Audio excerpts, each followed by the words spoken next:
Menko Bidang Maritim dan Investasi Luhut Binsar Panjaitan Saudara kembali mengungkapkan pandangannya soal operasi tangkap tangan. Luhut menyatakan tidak ingin Indonesia masuk negara OTT. Menurut Luhut, di negara-negara maju tidak ada OTT. Menko Bidang Maritim dan Investasi Luhut Binsar Panjaitan kembali mengungkapkan pandangannya soal operasi tangkap tangan atau OTT. Kali ini Luhut menyatakan tidak ingin Indonesia masuk sebagai negara OTT. Luhut membandingkan di negara maju tidak ada OTT. Kita tidak ingin negara kita ini masih masuk negara yang OTT. Kalau kita semua lihat negara-negara maju bermartabat, itu hampir tidak ada lagi yang OTT. Kenapa itu bisa? Karena sistemnya bagus. Nah, kita sekarang membangun sistem supaya jangan ada lagi ke depan orang yang terlibat dalam perbuatan-perbuatan tidak terpuji tadi. Yang tepat. Menurut Luhut, masih adanya OTT menunjukkan sistem di Indonesia tidak baik. Untuk memberantas korupsi, menurut Luhut tidak selalu dengan OTT, namun dengan membangun sistem melalui digitalisasi. Sehingga negara ini jangan jadi negara yang jadi drama. Drama karena ada senang lihat orang OTT. Karena ekosistem kita tidak bagus.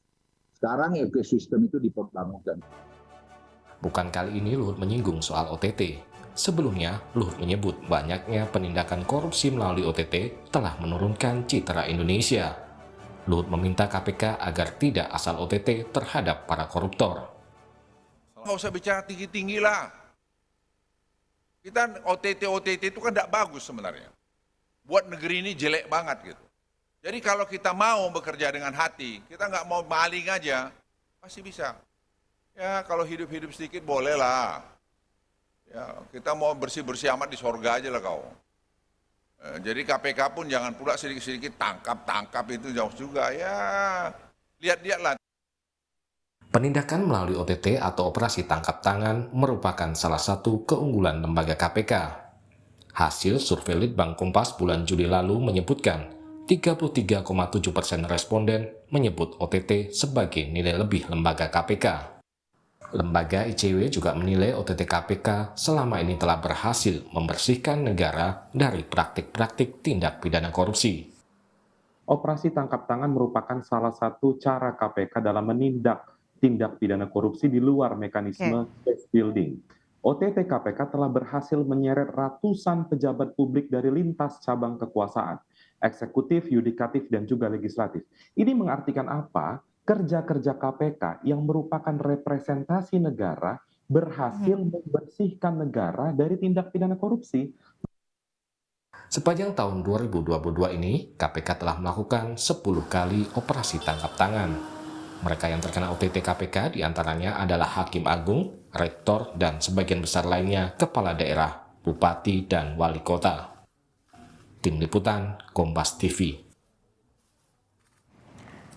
Menko Marves Luhut Binsar Panjaitan tidak ingin Indonesia masuk negara OTT. Jangan jadi negara drama katanya. Lalu bagaimana kita memaknai pernyataan Luhut soal operasi tangkap tangan ini?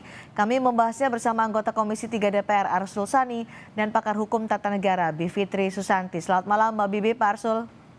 Selamat malam, Assalamualaikum. Waalaikumsalam warahmatullahi wabarakatuh. Pak Arsul, Indonesia jangan jadi negara OTT, nggak ada drama lah. Negara maju nggak ada kok OTT kata Pak Luhut, menurut Anda? Ya, itu kan gaya komunikasi publiknya Pak Luhut ya.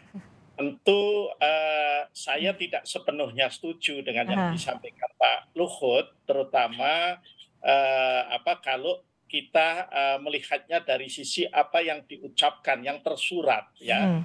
Tetapi ada juga bagian-bagian dari yang disampaikan Pak Luhut ya, dari sisi yang tersiratnya barangkali itu juga perlu dipikirkan ya. Apa maksud Anda tersirat dan tersurat itu? Ya, yang jelas kalau bagi saya kan begini, OTT itu tentu masih diperlukan karena memang menjadi tidak apple to apple kalau kita membandingkannya dengan negara maju yang memang ya tingkat perilaku koruptifnya jauh lebih kecil daripada yang ada di negara kita. Ya, nah, jadi itu yang pertama. Nah, yang kedua, OTT itu sendiri merupakan tindakan yang sah secara hukum karena itu diatur ya dalam pengaturan tentang tangkap tangan yang ada di KUHP. Hanya barangkali yang bisa kita ambil untuk menjadi juga bahan kajian kita, terutama teman-teman di KPK, adalah yang disampaikan Pak Luhut. Jadi kan begini, kalau OTT itu menjadi core bisnisnya KPK, maka dikhawatirkan juga penindakan korupsi Ya, yang berbasis case building oke. itu menjadi kemudian terkurangi. Padahal yang case Baik. building itu biasanya jumlahnya besar-besar. Tapi pendapat Anda OTT masih diperlukan di Indonesia? Tentu Oke. tidak mungkin Baik. juga kemudian dihilangkan sama sekali.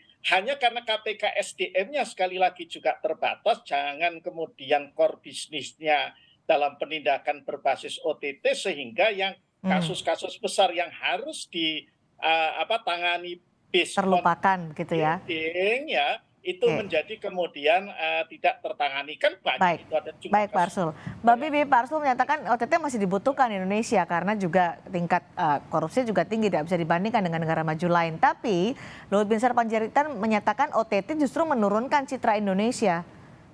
Pendapat Anda? Ya, artinya kan dari pernyataan itu kita bisa menangkap bahwa yang lebih dikhawatirkan oleh Pak Luhut adalah citra, bukan substansinya, bahwa negara ini mestinya bebas, nggak ada lagi korupsi. Jadi ada Oke. kesalahpahaman memang, karena OTT itu kan Mbak Cindy dan pemirsa semuanya harus dipahami, OTT itu justru cara yang paling baik untuk menangkap koruptor di tengah suatu negara yang hukumnya memang sangat mudah untuk diakali.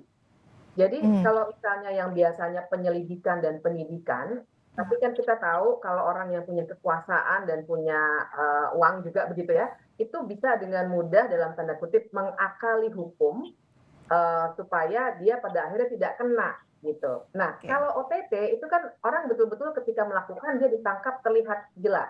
Nah, jadi memang OTT itu tujuannya adalah dalam istilahnya itu menangkap atau touch the untouchable. Orang-orang yang selama ini nggak bisa disentuh, Ya. utamanya tentu saja politisi dan banyak sekali aktor-aktor koruptor lainnya yang sangat sulit untuk dikenakan hukum dengan cara yang biasa, itu mesti kena OTT. Nah, itu sebenarnya yang mesti dilihat dan saya kira ada kekeliruan hanya untuk melihat yang di permukaan seakan-akan banyak drama. Seakan-akan banyak nama, tapi bagaimana Anda memaknai atau menangkap pernyataan dari Luhut Binsar Panjaitan yang bilang Indonesia jangan jadi negara OTT? Ya, saya kira kesalahpahamannya di situ karena membandingkannya dengan negara maju yang sistem hukumnya sudah sangat kuat dan yang tadi Pak Luhut bilang perlu pencegahan dan segala macam, kami setuju betul. Ya. Tapi itu kan bukan pilihan, bukan either or gitu. Kalau ada pencegahan maka tidak ada OTT, kan tidak begitu. Tapi semuanya harus dilakukan, yang penting adalah tujuannya kita mau membersihkan Indonesia. Nah, jadi upaya pencegahan, upaya pendidikan publik, upaya untuk digitalisasi, kan sudah lama juga kita punya untuk pengadaan barang, itu sekarang semuanya pengadaan barang dan jasa, itu sudah digitalisasi. Nah, tapi di lain sisi, penindakan yang mana salah satunya adalah melalui OTT, hanya salah satu itu, tetap dilakukan karena nyatanya tetap banyak sudah terbukti 10 di tahun ini saja sudah 10 kan artinya terbukti bahwa OTT itu memang masih dibutuhkan karena itu bukan pilihan kalau sudah pencegahan kuat maka tak perlu lagi ada OTT. Mbak Bibip, dengan pernyataan Luhut Binsar Panjaitan itu bisa menggembosi KPK nggak sih menurut Anda? Kalau saya membacanya di titik ini justru kita makin bisa membaca mengapa KPK sudah digembosi. Jadi memang bukan hanya bisa menggembosi, bahkan sudah digembosi dengan cara pandang yang seperti ini, Mbak Cindy. Oke, Pak Arsul, tadi salah satu pencegahan yang ditawarkan oleh Luhut Binsar Panjaitan adalah memperkuat sistem digitalisasi. Bisakah menurut Anda sistem digitalisasi adalah upaya untuk mencegah korupsi supaya seperti yang diharapkan oleh Luhut Binsar Panjaitan, nggak ada lagi OTT? Saya kira yang disampaikan Pak Luhut itu memang salah satu hal yang memang harus dilakukan, ditingkatkan dari waktu ke waktu ke depan, ya. Tetapi persoalan kita kan juga tidak hanya pada sistem, pada teknologi, tetapi juga pada kultur kita, ya. Kultur kita juga yang termasuk ya dalam sistem politik kita yang belum terbangun komitmen yang kuat gitu ya untuk tidak korup lah. Kira-kira seperti itu ya. Nah, sistem itu kan tetap memang harus dibangun sekali lagi buat saya. Jadi kalau yang disampaikan Pak Luhut bagian itunya tidak ada yang kelirunya. Saya sangat sepakat gitu ya. Bagi saya ya dua-duanya saja. Mandatnya KPK itu kan 3.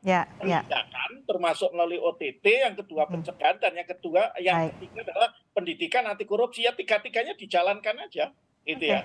Jalankan semuanya. Baik, Mbak Bibi, bagaimana kita harus menyikapi pernyataan yang dikeluarkan oleh pejabat publik sekelas Menko Marves Luhut Binsar Panjaitan soal OTT KPK?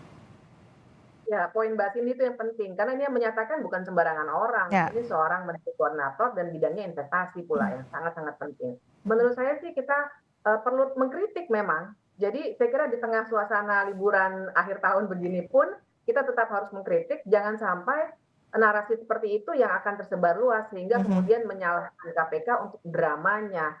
Bukan itu. Jadi kita harus ingatkan publik semuanya bahwa ini bukan persoalan drama dan lain sebagainya, tapi ini adalah cara untuk memberantas korupsi. Dan selama ini, selama Indonesia sistem hukumnya masih bisa tadi kalau saya pakai istilah dibeli gitu ya oleh penguasa maupun pengusaha, model-model OTT ini betul-betul akan sangat efektif. Jadi jangan dihentikan. Baik, jangan kontraproduktif dengan upaya untuk pemberantasan korupsi di Indonesia karena OTT toh menjadi salah satu cara. Masih ada cara pencegahan dan penindakan lain. Terima kasih Mbak Bibi, terima kasih juga Pak Arsul Sani sudah berbagi pandangan di Sapa Indonesia malam hari ini.